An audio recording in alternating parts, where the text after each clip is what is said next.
Different, don't get bad. High difference of my winning. Show do good, not that swing. Yeah, I got nice vision.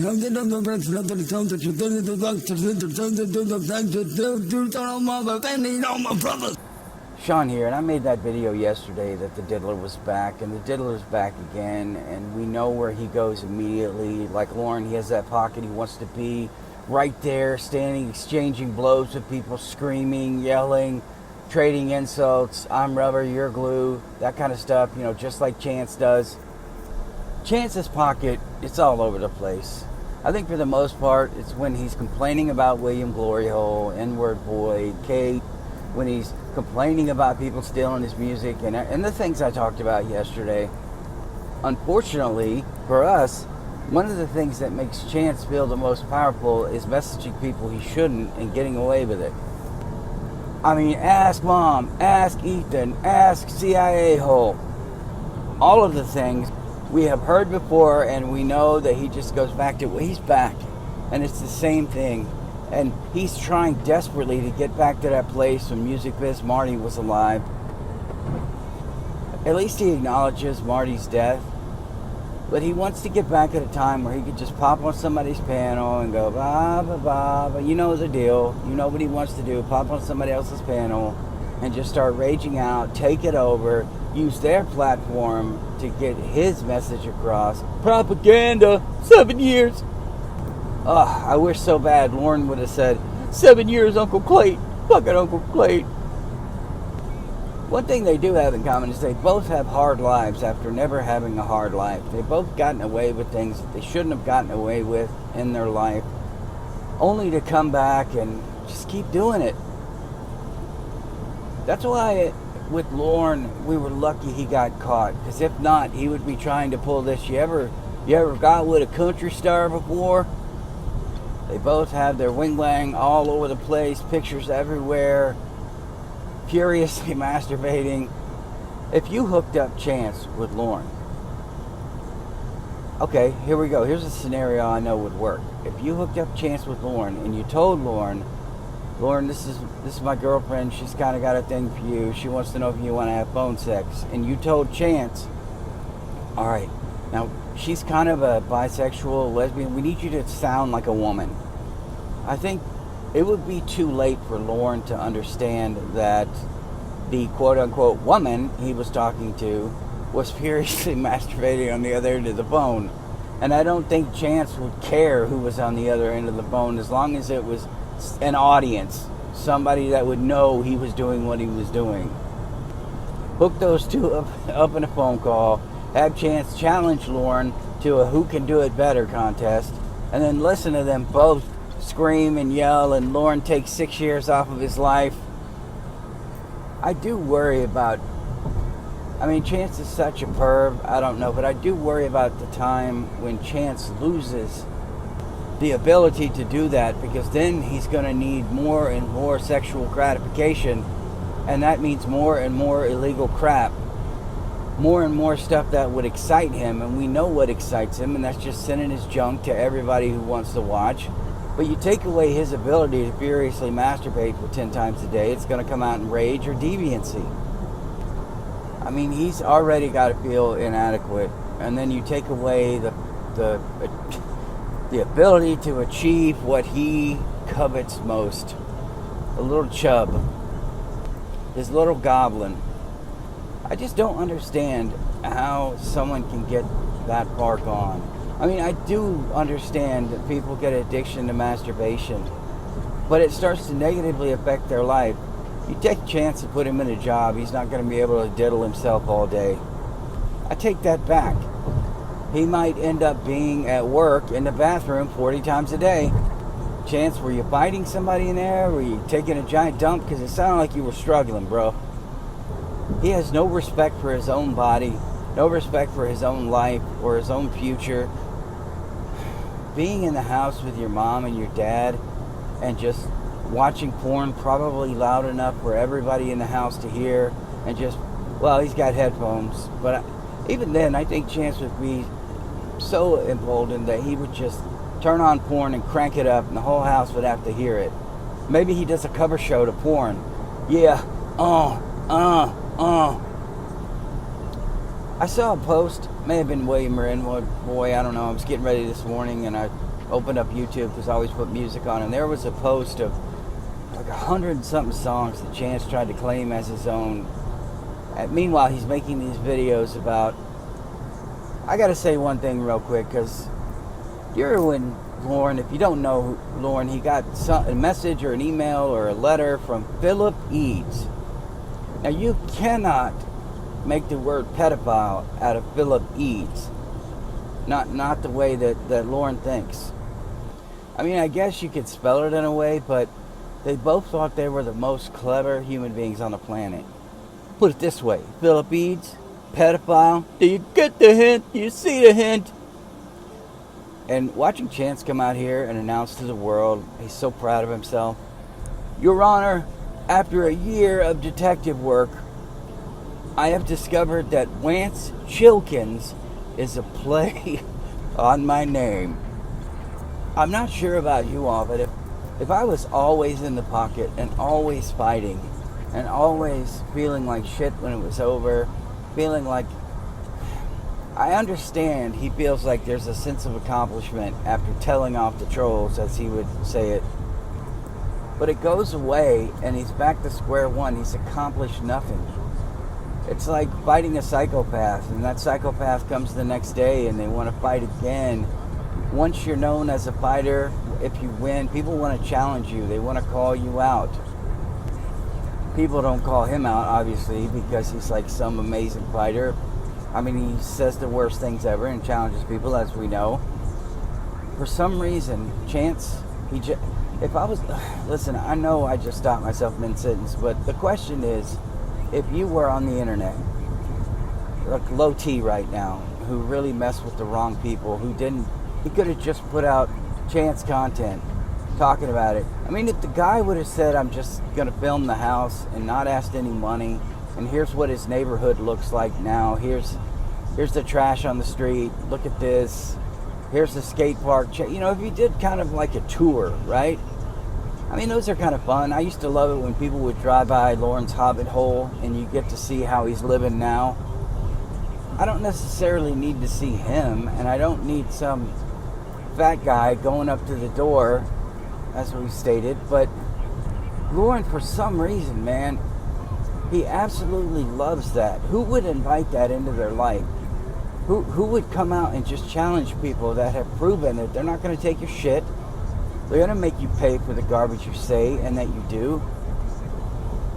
I wouldn't do it. I couldn't do it.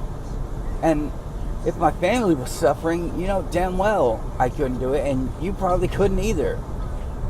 Now, maybe if you had an enemy and you wanted to befriend them and say, yeah, guys, this is my best friend over here.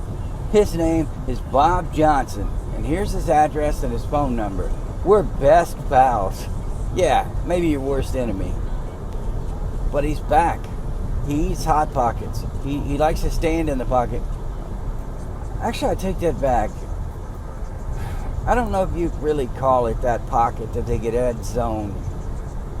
He's not really trading with people. He's just hurling things at them. Like he's in the dugout, screaming and yelling, complaining about the umpires, complaining about the referee or whoever. He's in there losing his ever-loving mind.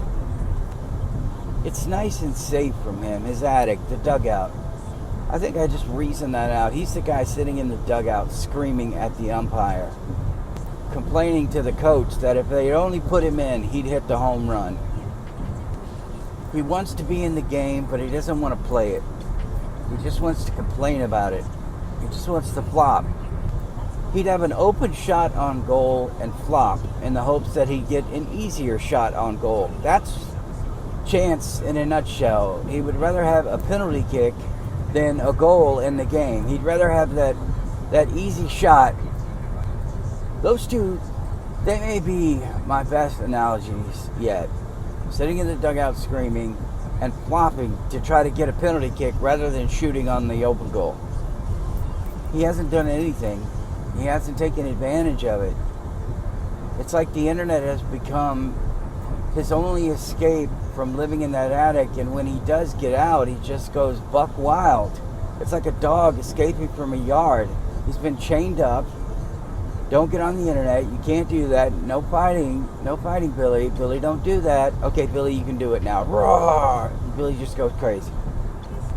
I think those are 3 definite representations of what it's like dealing with Lance Chilkins. Yeah, I called you Lance Chilkins there, buddy boy, Cyrax. That may become your real name. No, you probably, you know what? No.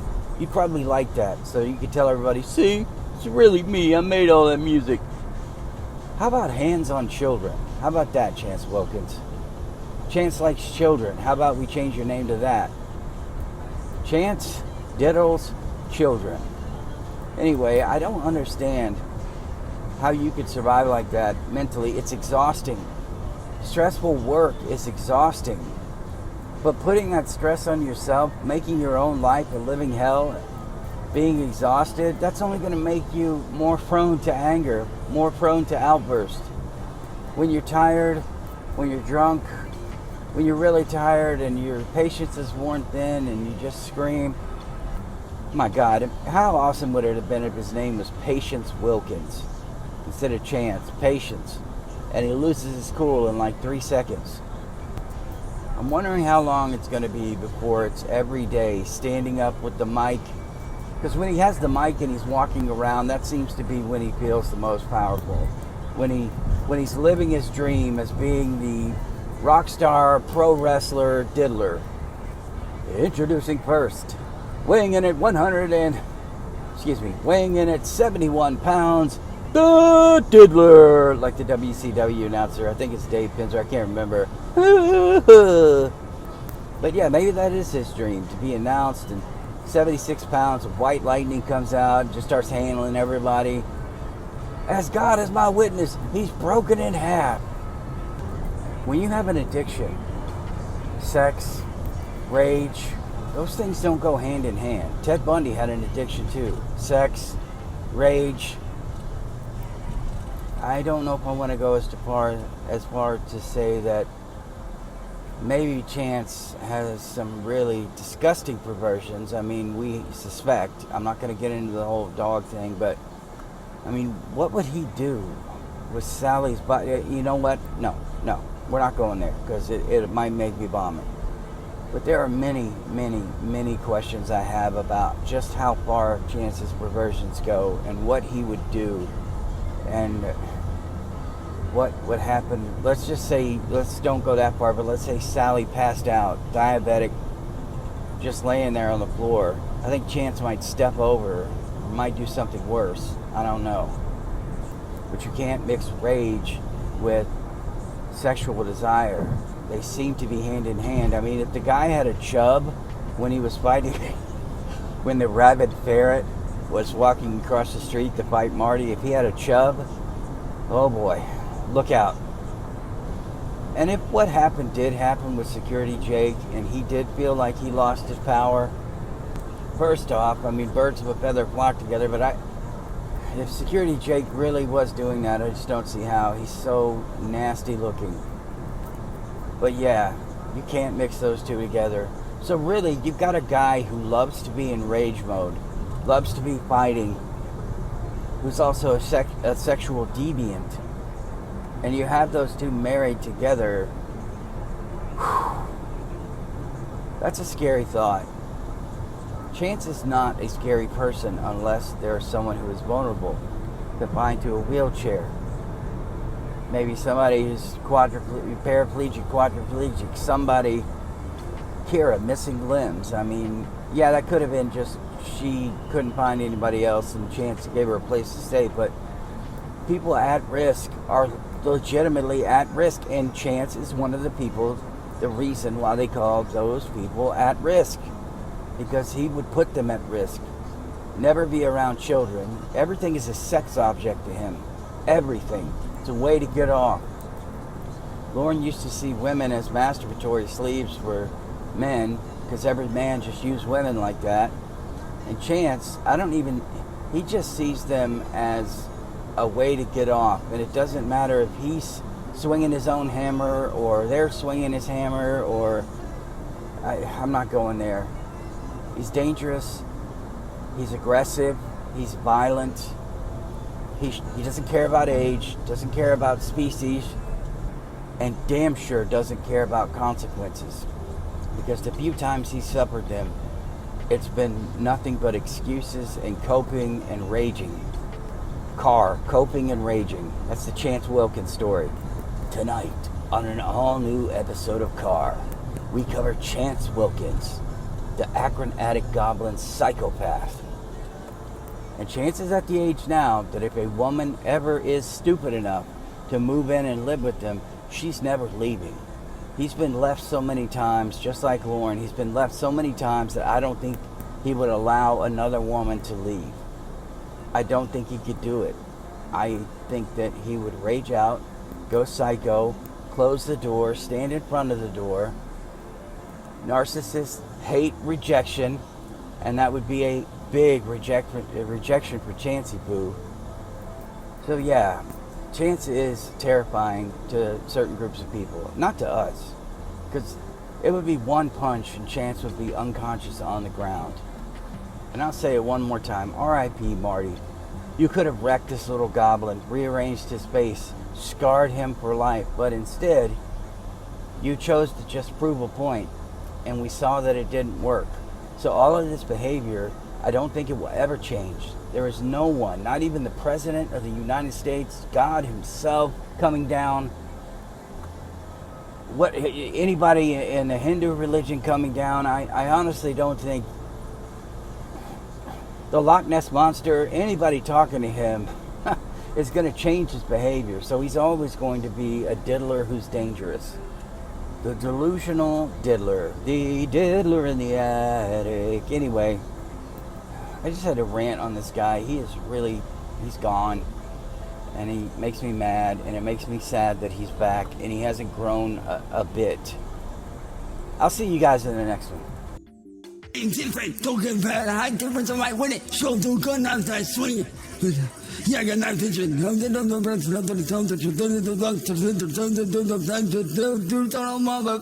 my brothers.